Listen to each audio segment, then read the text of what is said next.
Bonjour à tous et bienvenue sur notre chaîne. Si vous êtes nouveau, n'hésitez surtout pas à écouter les dernières capsules qui mettent vraiment la table sur pourquoi c'est important de bien se préparer à une transformation numérique. Je suis vraiment heureuse du sujet qu'on vous adresse aujourd'hui parce que c'est quelque chose que je mentionne à tous les gens que je rencontre sur mon milieu professionnel. On vous a déjà parlé de l'importance d'avoir une bonne culture d'entreprise et une bonne culture de changement, mais il y a un dernier aspect de culture qui doit être intégré dans votre entreprise, qui est la culture d'amélioration continue. L'amélioration continue, c'est la clé de tout type de changement, puis c'est essentiel à une transformation numérique. En gros, c'est nommé par les auteurs comme étant un des facteurs de succès à la transformation numérique. En plus de tout ça, les deux principes fondamentaux de l'amélioration continue, qui est l'implication des employés et le rapprochement des décisions de plancher, sont aussi, eux, nommés comme des facteurs de succès. Fait que c'est vraiment pas rien. Effectivement. Et on pourrait peut-être retourner un peu au début en parlant de la définition. Qu'est-ce que c'est l'amélioration continue?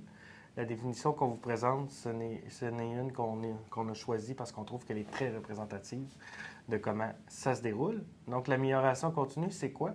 C'est une approche structurée de création de valeur et d'amélioration du travail qui est basée sur l'observation, la mesure et la recherche de solutions en commun en visant l'appropriation de l'amélioration par les employés.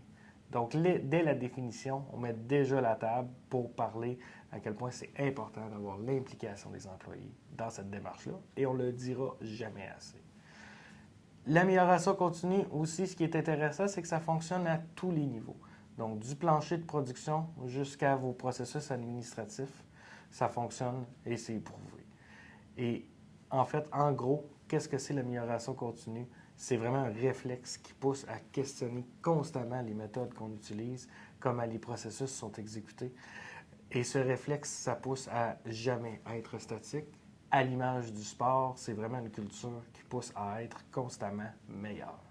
C'est surtout une culture aussi qui se doit d'être implantée si vous désirez avancer dans un processus de transformation.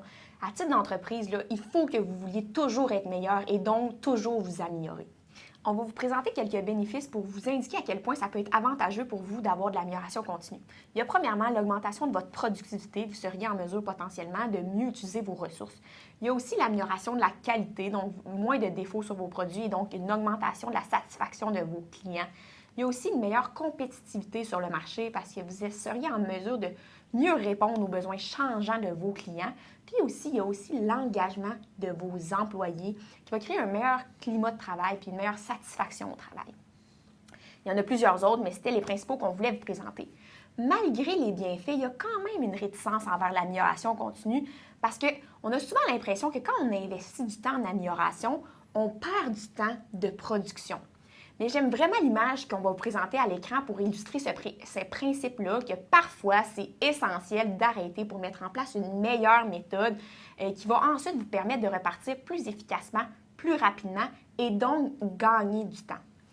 En plus, c'est important que tout le monde soit impliqué dans l'amélioration continue parce que les solutions, ça peut venir de partout, mais surtout de tout le monde. Malgré le principe qu'on vient de vous illustrer, c'est difficile de le réaliser et puis de dédier du temps à l'amélioration continue. On comprend que c'est pas facile, mais c'est vraiment essentiel. D'ailleurs, si vous voulez débuter, il y a plusieurs méthodes qui sont éprouvées et efficaces pour encourager et intégrer la culture de l'amélioration continue. Une qui est très présente, c'est la création d'un comité d'amélioration continue qui est souvent multidisciplinaire et composé de gens de multiniveaux au sein de l'entreprise. Et ce comité-là peut se réunir à une certaine fréquence, par exemple une fois par semaine. Et l'objectif du comité, c'est d'identifier les projets potentiels qui existent et de les choisir, de les prioriser en fonction des gains qu'ils pourraient amener à l'entreprise. Et aussi, ce comité-là peut veiller à la mise en place et surveiller la progression des projets. Une autre méthode qui existe, qui peut sembler banale, mais qui est éprouvée, c'est la boîte à suggestions. Et ça fonctionne surtout quand on fait un suivi sur les suggestions qui sont amenées. Donc, si un suivi est fait, ça peut amener un sentiment d'être écouté, d'être impliqué dans le processus d'amélioration continue Et l'idéal, ben, c'est que ce soit le comité qui fasse le suivi sur les suggestions qui sont mises dans la boîte. Mais le plus important, et Marie a déjà mis la table sur le sujet, c'est de libérer du temps pour les gens qui vont mettre en œuvre les projets d'amélioration continue. C'est ça qui va faire la différence. Au niveau des réflexions, de la recherche de solutions, une méthode qui est souvent amenée, c'est d'être capable de réfléchir à des solutions, mais en faisant abstraction de toutes les limitations qui pourraient exister. Les limitations de budget, de temps, de technologie, de ressources humaines, pour essayer d'aller chercher des solutions les plus innovantes possibles. Et souvent, ça permet d'ouvrir des possibilités. On dit de cette méthode-là, on l'appelle de mettre des lunettes roses. C'est de voir son travail, comment qu'on aimerait qu'il soit dans un monde idéal. Qu'est-ce qui est intéressant aussi pour l'amélioration continue, c'est qu'elle est partout. Ça peut être dans tous les processus d'une entreprise. Et surtout, ben, les processus, un processus parfait, ça n'existe pas. Donc, l'idée, c'est de toujours viser à avoir un processus parfait, mais on ne l'obtiendra pas. Donc, c'est une culture qui permet de rester constamment à l'affût puis de rester proactif face au changement. Là, vous vous demandez sûrement pourquoi on vous a parlé d'amélioration continue dans une série de transformations numériques. C'est que c'est super important de se questionner avant d'intégrer des technologies. C'est primordial de ne pas implanter de technologies dans des processus qui sont non optimaux. Donc, l'amélioration continue va vraiment être là pour vous permettre d'optimiser vos processus pour que quand vous intégrez des technologies, ça vous apporte un gain supplémentaire.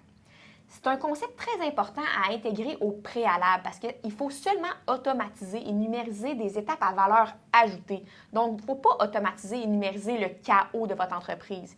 De plus, c'est un aspect de culture que quand vous allez avoir bien intégré, vous allez pouvoir continuer de l'utiliser et continuer d'améliorer vos processus malgré l'ajout de technologies.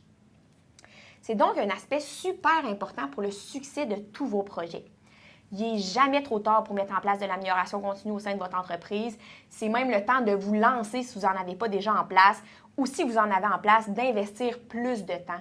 C'est le temps maintenant de bien vous assurer que tout est optimisé dans votre entreprise avant de vous lancer dans tout autre projet d'envergure. Donc, c'est ce qui termine notre capsule pour aujourd'hui. On espère que vous avez apprécié autant que nous. On souhaite vraiment vous voir dans les prochaines capsules. On vous invite donc à vous abonner pour ne rien manquer.